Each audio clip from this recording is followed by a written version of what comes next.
नमस्कार मंडळी, आज आपण छान असं कुरकुरीत कोबी मंचुरियन आहे त्या साहित्यामध्ये कसे बनवायचं याची रेसिपी पाहणार आहोत।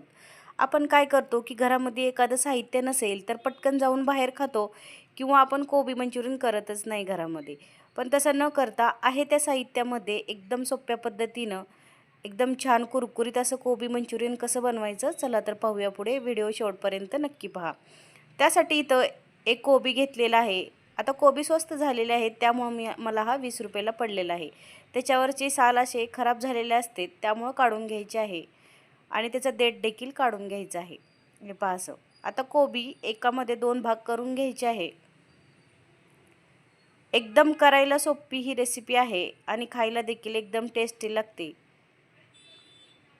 आपण एका 20 रुपयाच्या कोबीमध्ये अख्खे घरातले सगळे माणसं खाऊ शकतो एवढी कोबी मंचुरियन होते।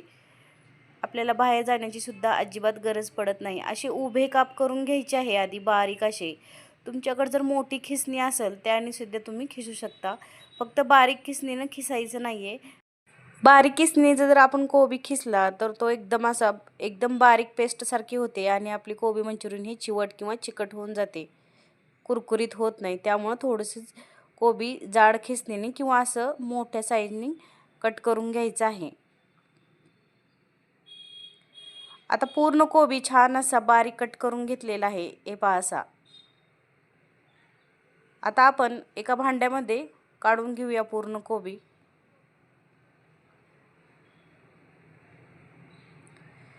तर त्यामध्ये 2 चमचे मीठ टाकायचं आहे आणि छान असं कोबी हाताने असं छान असं एकजीव करायचं आहे।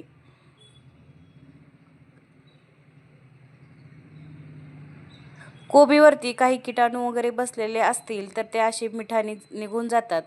त्यामुळं आपण असं नक्कीच कोबी डायरेक्ट न वापरता असं थोडंसं मीठ लावून थोडंसं एकजीव करून पाण्याने स्वच्छ असं कोबी धुवून घ्यायचं आहे। कधीही कोबी धुल्याशिवाय आपण कुठल्याही भाजीत किंवा काही रेसिपी बनवताना धुल्याशिवाय वापरायचं नाही आहे कोबी। अशा प्रकारे तुम्ही धुवून घेऊ शकता। हे पहा हाताने छान असं कुस्करून कोबी धुलेला आहे। आता चांगला पिळून असा आपण एका चाळणीवरती खाली भांडं ठेवलेलं आहे आणि त्याच्यावरती काढून घेणार आहोत कोबी पूर्ण। अजिबात पाण्याचा अंश त्यामध्ये ठेवायचं नाही, पूर्ण कोबी असा छान दाबून काढायचा आहे पिळून असा। हे पहा असं कोबी कोरडा करून घ्यायचा आहे। निथळायला आता साईडला ठेवून देऊया कोबी। कोबी आता निथळून झालेला आहे छान असं। आता ते आपण मेजून घेऊया। आता इथे कपाच्या साहाय्याने किंवा तुमच्या घरी एखादं भांडं असेल त्या साहाय्याने तुम्ही कोबी मोजून घेऊ शकता। 3 ते 3.5 कप इथं आपला कोबी मोजून झालेला आहे। आता त्यामध्ये आपण 1 कप पोहे घेणार आहोत, ते देखील मिक्सरच्या भांड्यामध्ये छान असं बारीक होईपर्यंत वाटून घेऊन मग आपण कोबीमध्ये टाकणार आहोत। पाहू शकता असं बारीक एकदम पोहे कच्चेच पोहे आहेत ते असं वाटून घेतलेले आहेत मिक्सरमध्ये। आता जो आपण कोबी चिरलेला आहे त्यामध्ये वाटलेले पोहे टाकून घ्यायचे आहे। आता त्यामध्ये पाऊण वाटी कॉर्नफ्लॉवर घेतलेला आहे। कॉर्नफ्लॉवर जर तुमच्याकडे नसेल तर त्याच कपाने 2 कप आपल्याला पोहे घ्यायचे आहेत। आलं लसणाची पेस्ट घेतलेली आहे आणि 1.5 कप मैदा घेतलेला आहे। 1 लिंबाचा रस घेतलेला आहे। 3 चमचे आपण इथं टोमॅटो सॉस घेतलेला आहे आणि 1.5 चमचा लाल मिरची पावडर घेतलेली आहे। चवीनुसार मीठ घ्यायचं आहे। आता इथं कलर घेतलेला आहे थोडासा खाण्याचा, ऑप्शनल आहे, नाही घेतला तरी चालतो। आता सर्व साहित्य एकजीव करायचं आहे। पहा इथं जे सॉसेस तुमच्याकडं अवेलेबल आहेत तेच टाकायचे आहे, नाही टाकले तरी चालतात। असे कोबी मंचुरियन छानच लागतं। आता छान असं घट्ट मळून घ्यायचं आहे, पाहू शकता मळून झालेलं आहे। किमान 5 मिनिटं लागतात मळायला। असं घट्ट गोळा मळून घ्यायचं आहे। तेलही छान असं आपलं आता कडकडीत गरम झालेलं आहे। आता आपण कोबी मंचुरियन तयार करायला घेऊया। आता पिठाचा छोटासा गोळा घ्यायचा आहे हातामध्ये, हे पहा असा, आणि छोटे छोटे असे गोळे सोडून द्यायचे तेलामध्ये।